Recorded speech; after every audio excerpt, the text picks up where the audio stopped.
Today we will speak about the cloud service capabilities or services characteristics. We mentioned that we have the IaaS, we have PaaS and SaaS. In the IaaS, there are some characteristics and features which you have to keep it in your mind. Number one, the scalability. And we mentioned that this scalability, it can be vertical or it can be horizontal. What do we mean by vertical and horizontal? This, when we are saying that it's vertical, then this means that you have a server, and this server, it may have some specific configuration, processors, memory, storage, and so on. And we want to increase the resources. Suppose that you have two processors, two terabyte RAM, or sorry, I mean 32 GB RAM and 2 terabyte hard disk. Then we want to increase all these resources into the double the values because we have additional processor. Then this what we call it the vertical scalability. If we want to speak about the horizontal scalability, this means that you have one server, and this server is capable to handle your processes, everything is running fine, but for some reasons you have marketing campaign, or you may have discounts over your website, and you are expecting that the number of the users visiting the website, it would be doubled, and of course you want to provide them a good service. Then you have to add additional maybe one server or two servers or whatever. When you are increasing the number of servers, this means that this is what we call it the horizontal scalability. The second characteristic of the IaaS, the cost of ownership of physical hardware. Of course, this value it's almost, or not almost, it's equal really zero. Because now, as we mentioned, we don't have any hardware. You will never buy any hardware. I don't care about the hardware, about the server, about the network, about anything. Just you will start the process, or your responsibility will start from the operating system. And if you can remember that we mentioned in the last session, I showed you a diagram, what are the responsibilities of the cloud service provider versus the responsibilities of the cloud customer. And we found in the IaaS that the iOS or sorry, the operating system, it will be the responsibility of the user, where you have to load the operating systems, the application, the data, and so on. The third characteristics is the high availability. And I think the high availability, I don't want to say that it's only for IaaS service, because the high availability, it's one of the cloud service characteristics in general.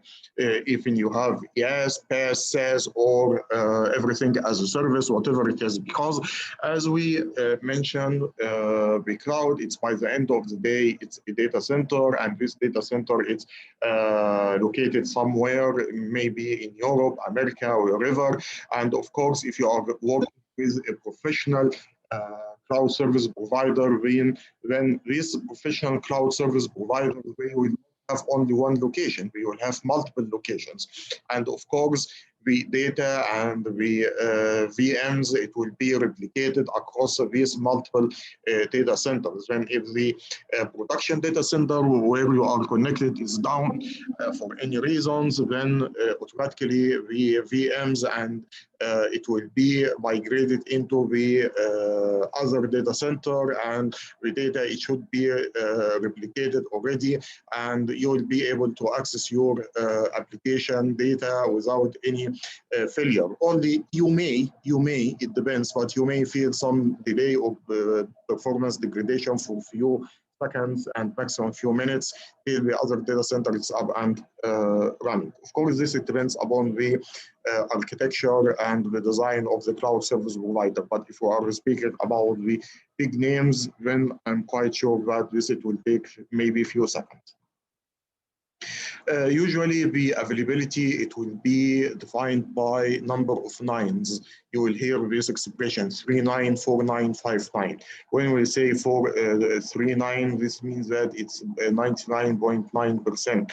If we are saying 5 nines, for example, then it's 99.999. This is what we call it 5 nines. Physical security requirements, again, as we clarified in the last session, that the cloud service provider, again, it's a data center. You need to have physical security requirements. You need to have protect the data center itself by using fences, lights, CCTV, guards, access controls. Inside the data center, you need to have cabinets, you need to have locks, and all this stuff of security requirements, physical security requirements. When you will have IaaS, you don't need anything of this, because by the end of the day, you don't have a physical server which you want to protect. This physical server, it's not your responsibility. It's already handled and hosted in the cloud service provider data center. Then this means that you can save the data for the physical security requirements for the infrastructure. The second point, it will be the location access independent. And of course, this is one of the important points, because as we mentioned, in the cloud service provider, we don't have any restrictions for accessing the resources by multiple methods. Number one, I don't have restrictions for accessing the cloud by any device. This device, it can be desktop, it can be laptop, it can be mobile device, it can be a tablet, even it can be a smart TV. Yani in some situation, if you are having Zoom, for example, because by the end of the day, Zoom service which we are using right now, it's a cloud service. We don't have anything to hosted in our data center. All what you have the agent, and you have the server, we have the servers, we have everything, and all what you have to do, that you can upload the or find the appointments and the meetings, invitations, and you can log in through the cloud. And as we are doing now, you can find people from different areas, maybe Egypt, Saudi Arabia, India, Pakistan, and whatever, Philippines, and many other countries. Also, we don't have restrictions on the operating systems. It can be iOS, it can be Android, it can be Windows, it can be Mac. When I don't have any, again, restrictions or dependency on the location and the access. And even now, there are some applications which are supported with smart devices. You know, my son, when he is trying to access the Zoom or whatever, if he have any online meeting, he is not using his PC or the notebook. He is using his PlayStation. He's logging through the PlayStation, open the browser, then he will log into the application, and he will be able to access the meeting, and he will join the meeting normally as anyone who is logging through a tablet or a mobile or any device. Finally, we have a metered usage, and again, the last session we explained the metered usage. This is one of the important factors of the cloud service, because as we mentioned before, this metered service, it will be help in defining the performance of the service. It will be able to define if the service level agreement requirements are achieved or not. Also to define what are the resources which you used, since you are paying using the concept of pay as you use, then the whatever any resources you are using, it should be measured and known exactly what did you use, when they will be able to issue an invoice for you.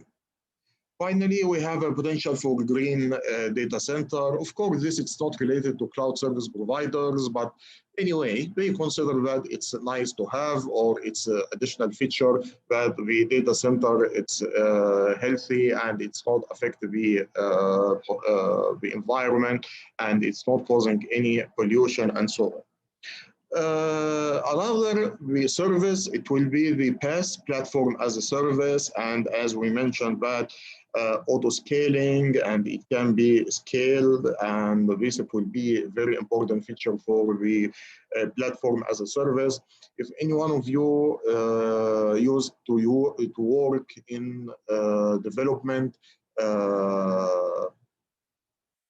environment, he knows very well that you are restricted to the environment which you have. For example, we have Windows servers 2016, we have Windows 10 desktops or laptops. Then by the end of the day, whatever any development you are doing, you have to be restricted for this infrastructure, because this is the current availability or platform which you have. But due to the nice features which you have it for the cloud service provider, it's very interesting. Why? Because we can develop more features, we can develop more infrastructures and platform which can help us to run our application. Suppose that I want my application on the Linux.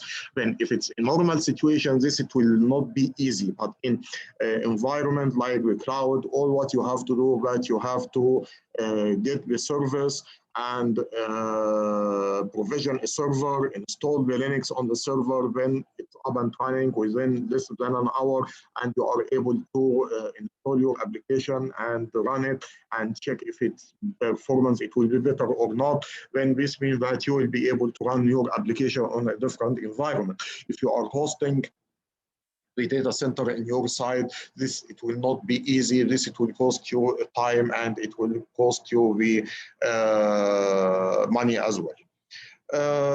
Choice of environment, flexibility, I think we covered this. Cost effective, of course, because the cost effective, this will be very cheap. The solution will be very cheap, because you will find that you are not paying for the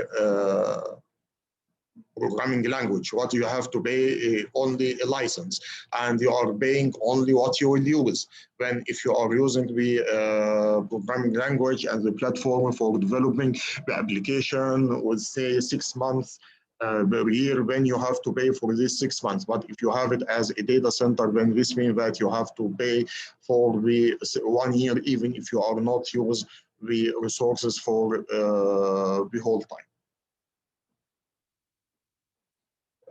Licensing, I don't care about licensing in the cloud service provider, because when I lease any service with the cloud service provider, the fees which I paid include the license. It's including the license. It may be for example, any programming language as .NET, or any libraries, or whatever the tools which it will be used for developing the applications. And these licenses, there is no need to pay for it. All what you have to do to pay a license only for the developer, and the license for the developer or user, it will be covered all these license, even for applications, for developing environment, for DLLs, for operating systems, and so on. Finally, we have the SaaS, which is software as application. And of course, one of the most important points for the SaaS, that is the support cost is almost zero. I don't want to say zero, because frankly speaking, I found that it's not zero. In some situation, yes, running Office 365, it's very easy. You have to open the browser, type office365.com, username and password, wow, you are logging. But in some situations, the machine, it's not updated. You need help, especially for these users who are not familiar with the IT, and we are not IT background, when we may face some problems. But of course, these problems, it will be considered minimal compared with the problems if they have to install the Office to 2016 or whatever the version on their PC and to run it. Then the support, there is no need for support, or the support, it will be minimal, reduced overall cost. Of course, in normal data center, you have to provide a data center, you have to provide the data center environment, facilities, you have to provide the server, you have to install the 365 or whatever, any application on the machine or the client. In other words, when you will find that there is no need to do all these things, there is no need to pay all this money. All what you have to do, that you have to pay the license for the software. And for example, I have an Office 365 software license for my family. I think it's coming as for users. I'm not sure is it 4 or 3 users, but I think it's 4 users. And what I'm paying, it's only about 42 Saudi riyals. Yani almost what we can say it's 15. No, not 15 even, maybe 13 US dollars. And of course, 13 US dollars, I'm quite sure that if you want to buy the Office 365 for 4 users, it will reach to up to maybe a few hundreds of US dollars. License, it will be the same concept as we explained before. Ease of use and administration. It's very easy just to open the browser. This browser, it can be on your desktop, it can be on a laptop, it can be on a tablet, it can be on mobile. Type office365.com, or you may have a thin agent or thin client as in Zoom, for example.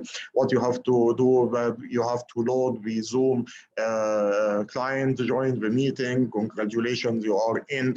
There is no additional steps required from your side. Standardization, this is considered as one of the most important points for big organizations. In big organizations, you may have multiple offices, and these offices are spread all over the world. We may have an office in MEA, you have an office in Europe, America,